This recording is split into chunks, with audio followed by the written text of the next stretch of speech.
A cada vez que quebravam, as ondas ficavam espetacularmente brancas. As correntes tranquilas, no mar distante, são como escamas de incontáveis peixes. Dezenas de milhares de brilhos estavam ali. Dezenas de milhares de giros e voltas. Mas nada é eterno.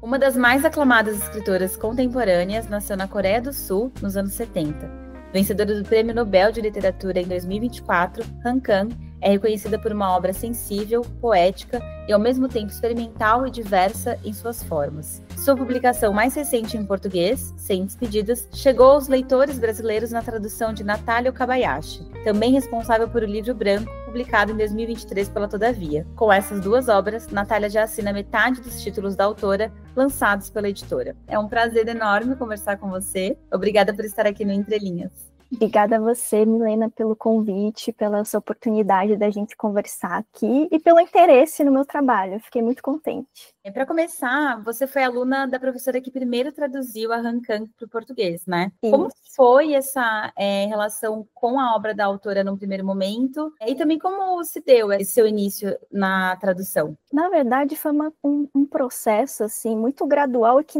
eu não tinha imaginado que eu ia chegar na tradução, né? Eu fui da primeira turma da habilitação em língua coreana, lá da USP, né? Então, a gente se formou em 2016. Era uma turma pequena, de 10 alunas. E aí, a professora Yun, que é a tradutora, foi a primeira tradutora, né, da Hanggang, a vegetariana, ela é a coordenadora do curso de coreano. Durante a nossa graduação, ela, em algumas disciplinas, ela trouxe esse exercício para a gente, de traduzir alguns trechos, alguns tipos, né, literatura, né, não livros inteiros, mas trechinhos.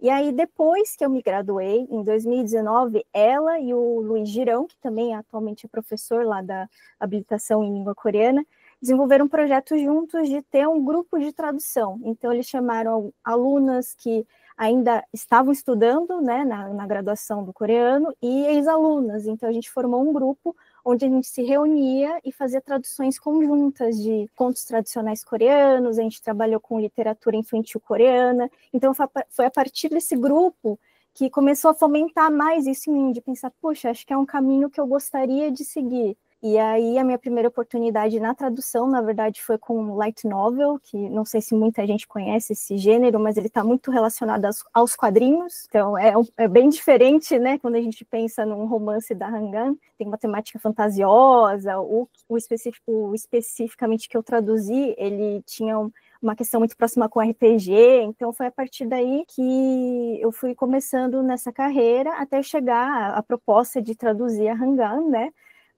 Fiquei muito feliz de ter recebido e também muito apreensiva, né? Porque ele falou, nossa, é um nome muito grande, né? Será que eu vou dar conta? E aí, a partir do momento que eu comecei a traduzir, assim, foi fluindo.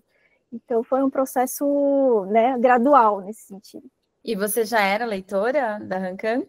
Sim, eu já conhecia. Eu tinha lido o primeiro livro da Hanggang que eu li foi A Vegetariana, com a tradução da professora Yun, né? E aí, realmente, foi assim, até hoje é o meu livro favorito dela, que foi a partir dali que eu fiquei encantada, né? Aquele momento de você não conseguir sair daquela leitura sem ser atravessada, né? De alguma maneira. Eu acho muito difícil, aliás, qualquer livro da Hanggang que um leitor leia e que não se sinta marcado por ela, de alguma maneira. Eu até, enfim, como eu disse, né, a gente vai introduzindo e antecipando algumas perguntas aqui que eu tinha formulado e pensado em fazer para você, mas o que eu acho da literatura da Han Kang é o que pelo menos se destaca, assim, muito para mim, imagino que para os leitores no geral, essa diversidade, né, de formatos, né, de temáticas também. Então, sei lá, pensa em Atos Humanos e ele é absolutamente inesquecível, né, pelas cenas e pelo que ele traz de uma contextualização histórica, né? Ele é muito sensível, muito poético, e ao mesmo tempo a vegetariana está num outro local, né? Assim, o Livro Branco também é tão diverso, tão díspare, né? Pensando em formato também, igualmente sensível e poético. Assim, é difícil pensar numa unidade, assim, né? Olhando para a literatura dela, que abarque um tipo específico de formato ou até de característica, né? Se você pudesse trazer, assim, o que mais se destaca, o que seria, assim, pensando até na sua tradução, do Livro Branco e dos 100 Despedidas, assim, como que eles se aproximam, assim, para você? Eu concordo muito com isso que você comentou, de quando a gente olha a obra da Han Gan, ela é muito diversa entre si. Eu acho que isso é uma coisa muito especial dessa escritora. Ela tem essa capacidade de criar ali obras que a gente consegue identificar. Ela tem uma identidade dela como escritora, mas em termos de formato e de forma de conduzir os elementos é muito diferente, né? Porque a gente pensa no 100 Despedidas e no Atos Humanos, que são 2 livros que falam em episódios históricos, mas a forma como ela conduz a história é completamente diversa, né? E isso é muito incrível. É como se ela sempre se reinventasse a cada obra que ela faz. Como tradutora, assim, também pensando, né, nisso que você falou, o que seria, né? Quais elementos a gente olha para obras tão diversas, no caso o Livro Branco e 100 Despedidas, que eu traduzi. Eu acho que a prosa poética é um dos elementos chaves da Han Gan. Né, ela traz isso em todas, né, como você também comentou, em todas as obras ela traz muito essa poesia, né, e a questão, acho que, dos ritmos para ela também, né, então tem uma coisa dos silêncios, das pausas. Em 100 Despedidas a gente tem uma prosa mais corrida, né, muita escrita, muitas palavras, mas ao mesmo tempo a gente tem momentos em que ela quebra isso, e ela insere um trecho que parece um poema, né, no meio dessa prosa toda escrita, e tem lá ali um trecho que parece um poema. E o Livro Branco nem se fale, né, eu acho que é a forma mais concentrada que ela faz isso, dessa prosa poética que ela tem, né? Então ali ele realmente é um livro muito experimental, né, em formato. Ela traz também as imagens, né, isso que é muito interessante, as fotos, a fotografia. Eu acho que ela também tem uma característica muito interessante em ser minimalista em alguns momentos, né, ela é bem direta nesse sentido, mas também tem outros momentos que ela é muito detalhista, ela pega um elemento e ela se debruça naquilo e ela explora, e vai na forma mais minuciosa que ela pode. Então, eu acho muito interessante como ela traz isso. Eu acho que o campo dos sentidos para ela também é muito importante, sentidos físicos mesmo, ela mistura, né? Você vê uma cor, você tem uma sensação física, a questão do olfato também, do tato, a gente vai sentindo uma mistura desses elementos. E também aquilo que, para mim, é uma das coisas que eu acho que, pelo menos na minha opinião, traz ali um encantamento por ela, que é a questão de ultrapassar uma barreira do real.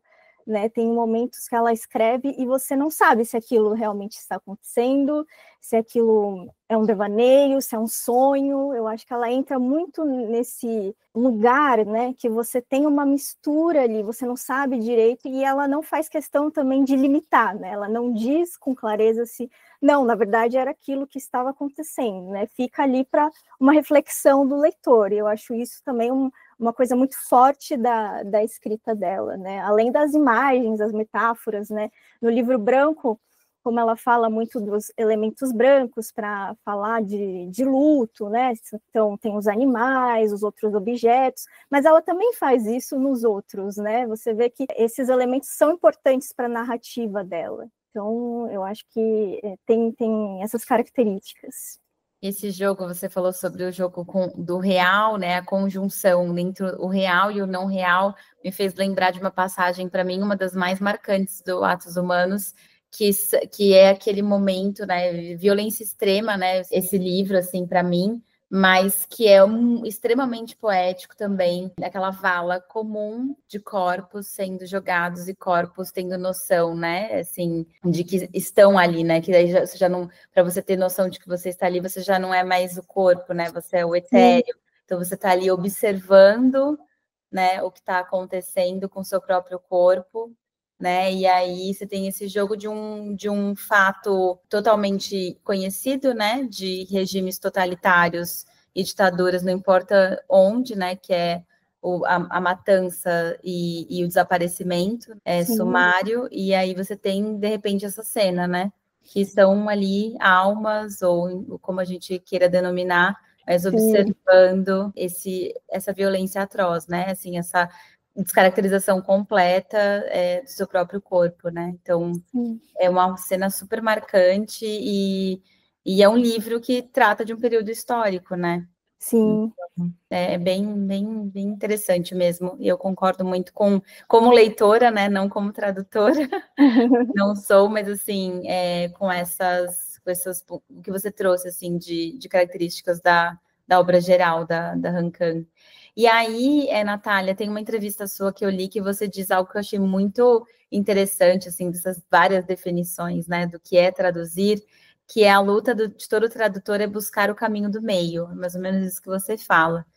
Toda a citação, assim, ela é muito bonita, mas eu queria que você me desse um exemplo a partir da sua experiência com o coreano, e não especificamente falando de Han Kang aqui, de como encontrar esse equilíbrio, né, entre manter esse contexto cultural e até essas particularidades da língua original, e como também traduzir isso, né? Não é só traduzir a palavra, né? Mas é trazer, por exemplo, essa ideia do que é o branco para a cultura coreana, né? E para o entendimento do luto, por exemplo, sem perder essa fluidez, assim, para o outro idioma, né? Assim, como estar nesse caminho do meio, né? E pensando também no coreano com essa estrutura gramatical bem distante, né? Bem diferente da nossa, do português brasileiro. Sim, eu falo, esse é um dos desafios, assim, constantes, né, e acho que é a todo tempo, como tradutora, você pegar aquele texto e aquilo, não só lidar com ele, pensar,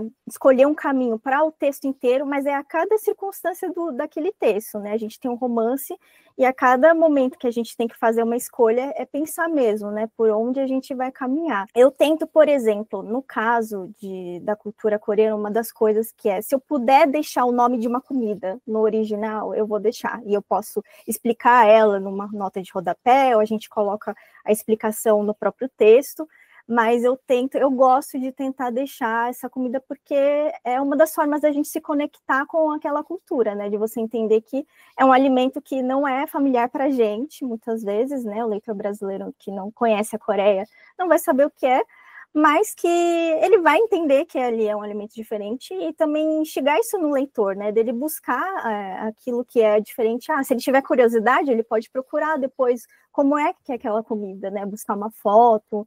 Então, o exercício também que eu tenho é isso, de tentar, às vezes, manter algumas palavras no coreano, né, e trazer essas explicações, e não tentar substituí-las por, né, uma palavra em português, ou até também isso, que eu acho uma coisa importante de se fazer, que às vezes, assim, pensando na nossa cultura brasileira, a gente teve mais contato na questão de Ásia, primeiro com o Japão, né, por conta da imigração e tudo mais. Então, às vezes, para o leitor brasileiro, vocabulários que vêm do japonês costumam ser um pouquinho mais familiares. E aí eu tento também não fazer isso, de colocar uma palavra que é coreana, mas que existe um similar, que seria o japonês, e usar esse termo em japonês. É algo que eu tento evitar também, para respeitar essa cultura, né? Por exemplo, a gente fala nos palitinhos que se usam para comer, né? Os coreanos chamam de chokara, e aqui os japoneses chamam de hashi, né? E no Brasil ficou muita gente conhecendo como hashi. Eu falei,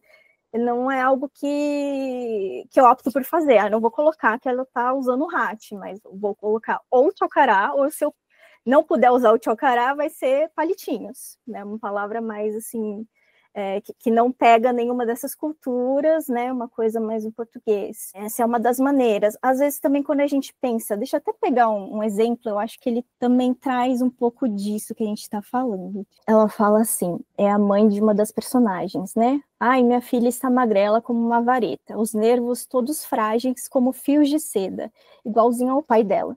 Então, assim, essa comparação, né, ela é frágil como o fio de seda para a gente, né, na nossa cultura brasileira, não é algo muito familiar, né, que não faz parte do nosso universo cultural. Uma opção aqui, como tradutora, seria mudar para alguma coisa que a gente costuma comparar, né, no português, sei lá, é frágil como vidro, né, uma coisa assim. Mas eu falei, eu sei que tem esse elemento cultural, mas eu quero manter ele aqui porque o leitor vai entender do que eu estou falando, e mesmo assim a gente traz uma coisa da cultura de lá, né? Então, é esse tipo de escolha que eu faço. E em alguns momentos você vai ter que abrir mão disso, né? Dessa escolha e trazer mais para um contexto nosso, né? Você acha que nesse sentido as notas de rodapé, qual a sua relação, aliás? Eu sei que notas são elementos polêmicos, assim, né? Nas suas traduções você se vale muito delas, é um recurso que até certo ponto facilita, por exemplo, se você optar por fazer esse tipo de troca, ou preservando, aqui no caso, como você mesma disse, né? Fios de seda a gente consegue entender, compreender, mas se fosse um elemento cultural mais específico e você optasse por, de fato, manter, você recorre geralmente à nota do tradutor ali, como que funciona? Sim, eu acho que também a nota de rodapé, né, muito, muito debatível de o quanto a gente usar, né, se usa, se não usa, depende para mim também muito do material e também da editora. Tem editoras que gostam mais, editoras que gostam menos. Então a gente também tem que ver um pouco, além, né, da nossa preferência, ver como a editora lida com isso. No caso, por exemplo, de O Livro Branco, pela estrutura do texto, quando eu estava traduzindo, eu falei, esse é um livro, esse é um romance, que eu acho que não cabe nenhuma nota de rodapé, pela estrutura que ele tem, que parece mais um diário pessoal, é como se fosse um livro da Angan, que ela está lá escrevendo os pensamentos dela. Então eu falei, se eu colocar uma nota de rodapé, vai quebrar muito disso, da sensação, porque tira essa coisa, né, do pessoal, porque não faria sentido, né, um caderninho onde ela anota as coisas, um diário onde ela tem uma nota de rodapé, ia ser estranho. Então, a gente colocou aqui, o que eu mantive no coreano, eu coloquei a explicação no próprio texto, né, de uma maneira curta. E em Sem Despedidas, como tem mais questões históricas, por exemplo, aí tinha mais espaço para explicar algumas coisas, né, de história da Coreia que eu achei que realmente precisavam ali de uma observação, né, para os leitores, mas também não pesando muito a mão nisso, né? Eu acho que também pode ter essa alternando isso, né? Quando não der realmente escrever uma nota de rodapé, mas se for mais uma palavra, uma coisa específica que é curta, a gente pode inserir no texto, que aí fica também uma forma mais fluida, menos cansativa, né? Porque a gente sabe, se colocar muitas notas de rodapé, fica muito cansativo para o leitor, né? Porque aí tem a quebra da leitura, tem que parar para ler e depois voltar, então também tentando não pesar tanto. E eu imagino que também tem esse tipo de troca, né, com a editora, a característica também da editora no geral. Eu sei que cada livro é um livro, e cada autor também é um autor, mas é isso que você falou, né, avaliar o caso, e até dentro de uma obra de uma mesma autora, como no caso da Han Kang, é essa característica diferente de cada obra, né, o particular. No caso do Livro Branco, realmente não faria muito sentido, né? Agora você comentando, porque a gente lê o autor e lê o tradutor, né? E é isso que talvez falte essa concepção, né, para o leitor em geral, que a gente está lendo ali essas escolhas também, né, essa intermediação. E, de fato, agora você dizendo, eu penso, quando eu li o livro, não faria sentido nenhum ficar me valendo de notas, né? Porque Sim. ali realmente é um diário, algo muito pessoal, e os próprios textos, né, eles vão tendo suas características muito particulares, né, em formato, em tamanho também. Mas aí pensando, Natália, nisso, no seu trabalho, né, nessas escolhas, como que você se organiza, assim, como é seu dia como tradutora? Eu já conversei com muitos tradutores que, grande parte, a maioria, né, que diz que a tradução, ela ocupa um pedaço do dia, assim, né? Infelizmente, viver de tradução, só de tradução literária, não é possível, né, no Brasil, e acho que é um contexto também até mais geral. E aí, a tradução, ela ocupa um pedaço do dia, um trabalho que se alterna com outras funções, né, com a palavra. E aí eu queria entender se você, por exemplo, reserva um dia, todos os dias, quando você está trabalhando numa obra, para uma tradução, para um período de tradução, ou você prefere realmente ficar imersa, e aí você pausa outras atividades? Todos os dias você traduz ou não? Você prefere ler primeiro uma obra na sua totalidade e depois traduzir, ou ir lendo e descobrindo e traduzindo? Por aí, queria entender mais. No meu caso, por enquanto, né, eu trabalho exclusivamente com tradução, Mas é realmente isso que todos os tradutores falam, é muito difícil, né, você trabalhar só com tradução, muitas vezes é complicado, né, então, verdade, o cenário ideal seria se a gente pudesse, né, ter ali uma estabilidade financeira, né, como tradutor, um reconhecimento nesse sentido, para que a gente pudesse dedicar 100% do tempo, né, à tradução, né. No meu caso, por enquanto, eu só estou trabalhando com tradução literária, né? Então, eu tento traduzir um pouquinho todo dia. Eu acho que demanda muito dessa disciplina, né? Uma autodisciplina que também é desafiadora, né? De você sentar e fazer esse trabalho, que exige muita concentração, né? Você e o texto ali, você fazer a sua organização. Tem esse lado, né? Bom de você poder se organizar melhor, né? De entender ali, acho que eu produzo melhor em tal momento do dia, né? Mas exige muito dessa organização. Para mim, funciona muito de eu estabelecer assim um cronograma eu faço uma planilha no Excel, né? E faço um cronograma assim, né? De páginas que eu tenho que traduzir, quanto tempo eu tenho, e de traduzir tantas páginas por dia, sabe? Nunca é perfeito, né? Também a gente faz um planejamento e tem dias que vai fluir muito bem. E tem dias que às vezes não vai, né? Ainda mais tem trechos que vão demandar da gente, às vezes, mais tempo, né? Mas a gente vai ficar mais tempo ali se debruçando naquele texto. Então, mas a gente faz esse controle, né? E assim, dessa maneira. E a sua relação, assim, como leitora dessas obras? Eu te perguntei se você já tinha contato com a Han Kang, né? Já era uma fã, né, uma leitora da autora antes, mas, assim, no geral, você já traduziu alguém que você queria muito ter traduzido, imagino que seja ela, ou outros nomes, você já teve algum tipo de decepção no caminho? Desafios, eu imagino que sejam vários, né? Mas, assim, queria entender também a sua relação como leitora, sabe, dessas obras antes de tradutora. Já descobriu um livro novo, um autor novo, por ter recebido esse convite através da tradução, né, e não necessariamente pela leitura? No caso, assim, para mim, ter traduzido o Hangam foi um grande privilégio, uma realização, né? Algo que eu nem imaginava como meta, assim, a curto prazo. Era uma coisa tipo, se um dia eu pudesse ter essa oportunidade. Mas isso já foi muita coisa para mim. Então, eu já tinha essa relação de ter lido a Hangam. Tem esse livro que ele não, infelizmente, ele não é mais vendido, de contos contemporâneos coreanos, que foi organizado e traduzido pela professora Yoon Jung-in, né? E esse foi um dos primeiros contatos que eu tive com literatura coreana, e que foi bem bacana, porque como são vários autores, né, você tem uma ideia, assim, né, um apanhado. Uhum. E aqui tem uma escritora que eu gosto muito, que chama Park Won-so. Ela ainda, a professora Yoon traduziu 2 contos dela, que estão aqui, né, ela é contista, mas ela também tem romances.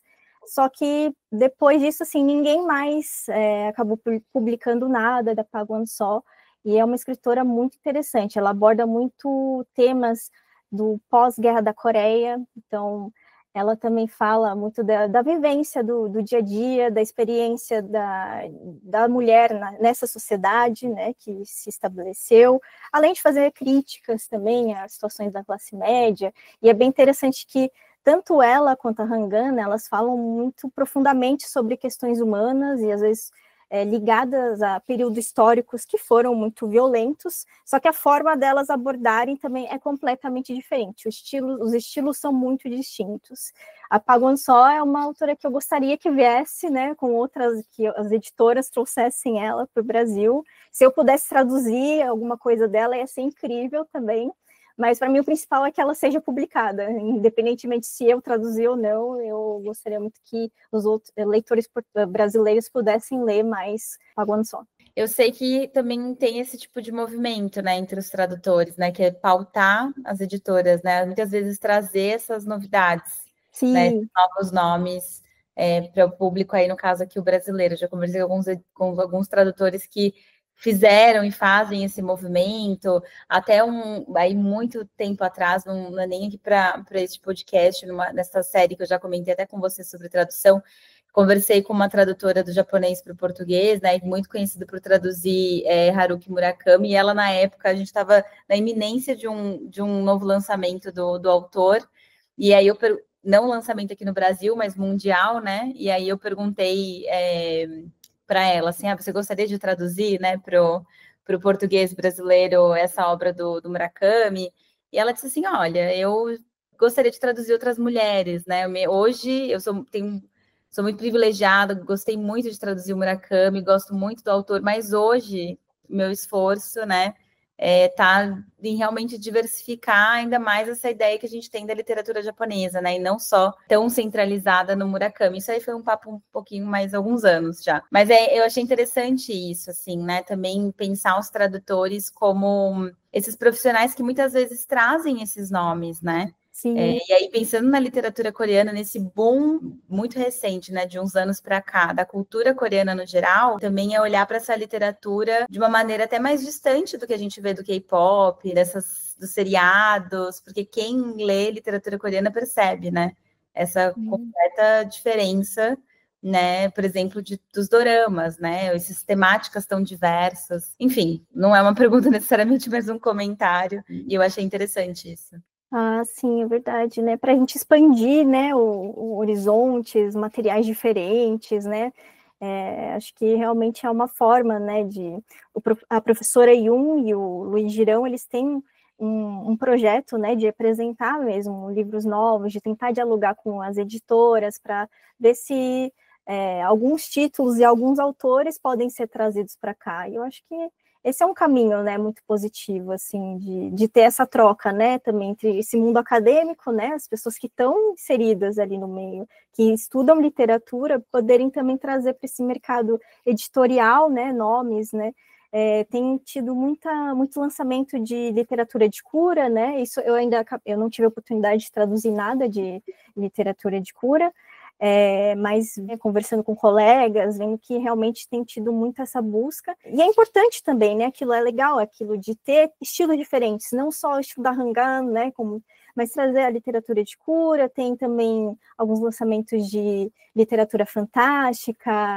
ficção científica, e até, né, da parte da light novel, acho interessante, né, trazer coreanos, quadrinhos coreanos também, né, que o pessoal começou a ter interesse, acho que antes era um nicho muito japonês, né, mas aí começaram a aparecer títulos coreanos que começaram a interessar também os leitores, né, e é bem legal ver essa diversidade. Muito, muito.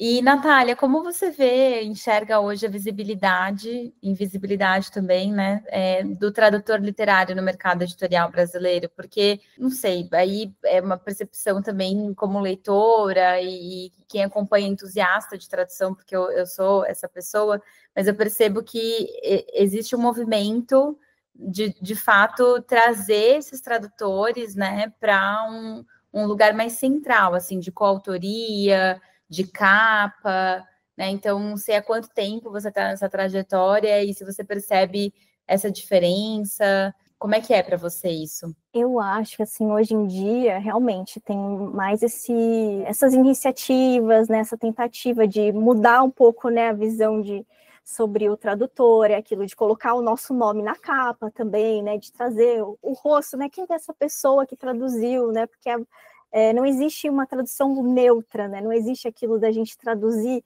sem colocar ali a nossa visão de tradução, essas nossas escolhas. Então, o mesmo texto, foi uma amiga uma vez que me perguntou, né? Como ela não sabia muito sobre o mundo da tradução, ela quis entender, né? Mas como assim, né? Por que tem que ter mais de uma tradução do mesmo livro, né? E eu expliquei que o mesmo texto, traduzido por duas pessoas, vai virar textos diferentes, não existe como a gente transformar aquilo numa coisa só, então realmente cada um traz de si um pedaço, né, e a partir do momento que eu me tornei tradutora, eu acho que já começou a fomentar isso, né, assim, de ter mais esses espaços, da gente falar sobre tradução, né, de os tradutores, né, terem talvez esses espaços para, como grupo, né, poderem conversar entre si. Há um tempo atrás, acho que isso era mais difícil realmente, mas eu não estava inserida, né, no meio, então eu não sei direito, sendo sincera, eu não acompanhei tanto essa mudança, né? Quando eu comecei, eu já percebi que já tinham mais essa iniciativa da gente tentar mudar, né, de novo, o Luiz Girão com a professora Yun também tiveram muito essa iniciativa, né, através da área cultural, de ter um diálogo diferente com as editoras, né, ver se existia essa possibilidade de trazer mais uma visibilidade para os tradutores de alguma maneira, né, é até a forma como a gente se relaciona ao trabalho, né, assim, por enquanto eu vejo que realmente é um processo que está engateando aqui no Brasil, mas eu sei que, por exemplo, tem países em que o tradutor, ele ganha também uma porcentagem de venda sobre os livros, né, como realmente ele tivesse, é o texto dele que está sendo vendido ali, junto com o autor, né, então tem países que operam dessa maneira, aqui no Brasil a gente não opera muitas vezes dessa maneira, né, não é esse o padrão, a gente recebe por laudas, né, pelos projetos, mas não tem essa importância, entre aspas, né, de participar também desses lucros, né, da venda. Então, mas acho que isso... coautor até, né, isso, exato, ter esse papel realmente sendo colocado como coautora, né, mas existem algumas editoras, vejo que em alguns casos, que tem tido mais essa abertura de tentar, né. E me valendo do seu comentário sobre essa sua amiga, né, que te questionou a respeito das muitas traduções de um mesmo livro, muitas vezes a gente se refere a um livro aí pensando também, nós duas aqui que trabalhamos com as palavras, né, eu como jornalista, você como tradutora, quando a gente faz referência, já é mais comum, né, fazer referência a um livro, de um autor, a gente geralmente fala, né, dessa tradução, assim, então eu estou usando aqui o livro tal, traduzido ali pelo fulano em, sei lá, 1970, né? Essa edição que eu estou referenciando. O que faz para você, assim, na sua opinião, uma tradução, uma boa tradução resistir ao tempo? Que é justamente esse movimento, assim, da gente, de fato, usar e buscar por usar uma tradução canônica ali, específica, de um tradutor. Difícil. Na verdade, eu nunca pensei tão profundamente sobre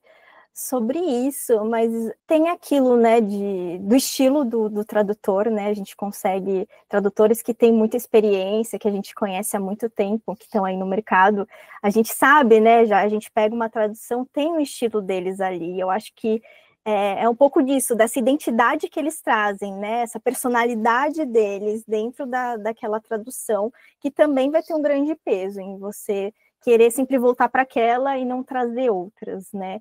Eu acho que esse é um dos principais, assim, fatores que a gente pode apontar. Eu não quero criar nenhuma... Não vou nem falar situação, porque não faz nenhum sentido, eu não estou muito inserida no meio nesse meio dos tradutores, para além dessa pessoa que gosta de conversar com eles, e a leitora, claro. Mas, assim, por exemplo, a tradução da vegetariana, né? Você é aluna, né? Foi aluna dessa professora que traduziu vegetariana pela primeira vez. E aí a gente também tem uma outra tradução que saiu pela Todavia, né, que é feita por um outro tradutor, assim. Você costuma comparar traduções, ler diferentes traduções ou não, assim? No caso de A Vegetariana, eu ainda não tive a oportunidade de ler essa segunda tradução. Eu li a da professora Yoon Jung-min, acompanhei um trabalho, sei lá, de pesquisa, eu lembro de uma doutoranda, mestranda lá da Letras, que ela fez todo um trabalho de pesquisa comparando essas duas traduções, né, para fazer reflexões. Então, eu vi um pouco, né, ela deu uma palestra, eu lembro de alguns eventos, eu cheguei a ver, assim, algumas como fala, análises que ela fez sobre isso, né, e é muito interessante, que é aquilo das escolhas, né, das percepções de cada tradutor sobre as palavras, né, as decisões, e isso muda muito como a gente tem um resultado, mas eu mesma ainda não peguei para fazer como fala, essa comparação entre as duas traduções, mas eu gosto, às vezes, de fazer esse exercício, com pelo menos alguns trechos, né, de você ver, acompanhar, assim, ver quais foram as escolhas, né, entender, assim, também com os estilos de cada tradutora, acho que é também, até como tradutora, é algo que me faz refletir e aprender também, né, refletir também sobre o meu trabalho, quando eu faço esse exercício, né, de pensar também como que eu me colocaria ali, se há às vezes né, uma língua que eu sei, tipo o inglês, né, o coreano, né, de eu refletir também como é que eu iria, né, eu iria mais pelo caminho desse tradutor ou nenhum deles, Mas eu acho que é um exercício muito bom, assim, para todo mundo, até leitores, né, como leitores, para ter essa consciência de, eu como leitor, eu gostaria de ler uma tradução que tivesse mais esse estilo, né, ou esse outro estilo. Então, é uma coisa importante, né, de se fazer. No fim é isso, é um estudo mesmo, né? É realmente se debruçar ali nessas escolhas, né, nesse texto e fazer essa análise, né? Imagino que seja essencial para quem trabalha com tradução, mas para a gente que, como leitor, é um exercício interessantíssimo. Sim. Uhum. E aí, Natália, enfim, a gente tem um tempo aqui também, o programa, infelizmente, eu queria conversar com você por muito mais do que isso, mas para finalizar, eu queria saber como que hoje em dia traduzir, né, em meio à inteligência artificial e diferentes aplicativos e chats e bots e todo esse arsenal que o tradutor pode ter e que pode também significar um problema para o trabalho, né? Também a gente já é uma outra discussão, mas eu queria entender como que você se vale disso tudo ou não, como que a tecnologia te ajuda ou te atrapalha, e quais conselhos você daria para quem decide começar a traduzir e realmente na tradução literária hoje, né, com todas essas facilidades, né, como eu disse, que podem também não ser.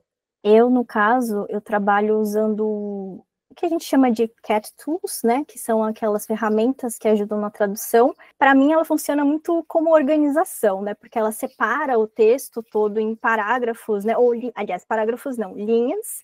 Então, para mim, é uma forma de eu garantir que eu não estou pulando nenhum trecho. Para mim, é a grande facilidade e que a gente consegue montar um glossário ali, né. Eu monto um glossário e eu vou consultando ali diretamente. Também é uma forma muito prática de você se organizar. Agora, o uso, assim, por exemplo, de inteligência artificial, eu não costumo usar tanto. Eu gosto de usar dicionários, tem dicionários digitais coreanos, né? Então, fazer essa pesquisa. Mas eu parto do princípio de que, assim, essas ferramentas todas, elas vêm para auxiliar a gente, né? Elas não podem vir como virar a parte central, né? Principalmente quando a gente pensa em tradução literária. Eu acho que como consulta, forma de consulta, é super válido você olhar várias fontes, né? Ver se faz sentido, sei lá, uma palavra que você está procurando que você não entendeu bem o significado. Você procurar em vários lugares, né?